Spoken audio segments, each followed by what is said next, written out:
प्रवासी संवाद के एनआरआई मोमेंट्स में आपका फिर से स्वागत है। और इस बार हम लोग बातचीत करेंगे प्रवासी भारतीय भारत में कितने पैसे भेजते हैं और कैसे भेजते हैं। तो हमारे साथ बातचीत करने के लिए आज पूजा ठाकुर जी हैं। और पूजा ठाकुर जी, ये बताइए कि जो भारतीय जो विदेशों में रहते हैं, जिनको प्रवासी बोलते हैं, प्रवासी भारतीय, उनका भारत के विकास में क्या योगदान है? सर, पहले तो मैं आपको बता दूं कि बाहर के देशों में, विदेशों में लगभग 32 मिलियन भारतीय जो है वो रहते हैं।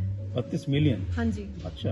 और जो लोग अब जो 32 मिलियन जो बाहर के देशों में रहते हैं, अब उससे इंडिया में क्या है, एक तो रोजगार का जो प्रेशर है वो कम होता है, क्योंकि अगर वो 32 के 32 मिलियन इंडिया में रहते तो रोजगार इंडिया में वैसे ही बहुत प्रॉब्लम चल रहा है, वो भी इंडिया में रहते तो रोजगार का प्रॉब्लम होता है। तो इसलिए क्या है कि ये जो 32 मिलियन रहते हैं उससे इंडिया में रोजगार का थोड़ा सा प्रेशर कम होता है। राइट जी। और दूसरा कि अब ये जो भारतीय हैं जो बाहर के देशों में रहते हैं, तो अब ये कुछ पैसा तो इंडिया भेजते होंगे, जिससे क्या कि इंडिया को थोड़ा इकोनॉमिकली भी स्ट्रांग होने में हेल्प मिलती होगी, मिलती है। राइट। तो जो ये पैसा जो बाहर के देशों जो भारतीय हैं, एनआरआईज हैं, जो इंडिया भेजते हैं, उसको कहते हैं रेमिटेंस।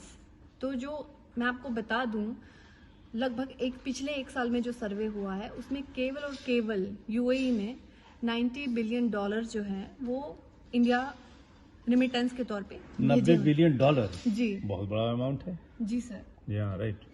और सर, वैसे भी मैं बात करूँ रेमिटेंस के मामले में, यूएस जो है नंबर 1 पे है, जिसमें आई थिंक 23.4% जो रेमिटेंस है वहाँ पे जो इंडियन रहते हैं वो भारत को भेजते हैं। अच्छा, केवल यूएस से 23.4%? हाँ जी। ओके। और यूएई उसके बाद दूसरे नंबर पे यूएई है। अच्छा। अगर उसके बाद हम तीसरे नंबर पे बात करें तो यूके है, फिर सिंगापुर है, और इसके अलावा गल्फ जो है इसमें और भी कंट्रीज हैं, जो कि जैसे कि कतर है, ओमान है। राइट।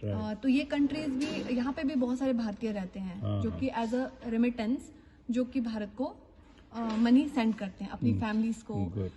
ये सब इकोनॉमी जिससे वजह भारत को प्रेशर थोड़ा कम होता है। तो आप जो रिपोर्ट की बात कर रही हैं वो रिपोर्ट मेरे सामने भी है, और जीसीसी का मैंने मेनली इस पर फोकस किया है।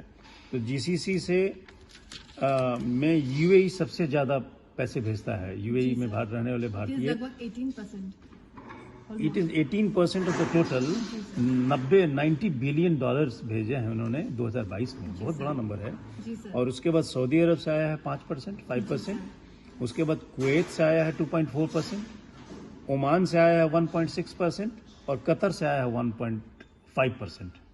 तो योगदान के बारे में तो बहुत बड़ा योगदान है भारतीयों का। मैं कहना चाहूंगी कि यूएई और अदर जो गल्फ कंट्रीज हैं वो एक बहुत बड़ा सोर्स है रेमिटेंस का इंडिया के लिए। राइट। जी सर। चलिए, thank you Pooja ji. Thank you sir. और हम लोग फिर बात करेंगे दूसरे मुद्दों पर। और थैंक यू व्यूअर्स। हम लोग दूसरे मुद्दे भी एनआरआई के लेके आते रहेंगे। Thank you very much for watching प्रवासी संवाद एनआरआई मोमेंट्स। Thank you.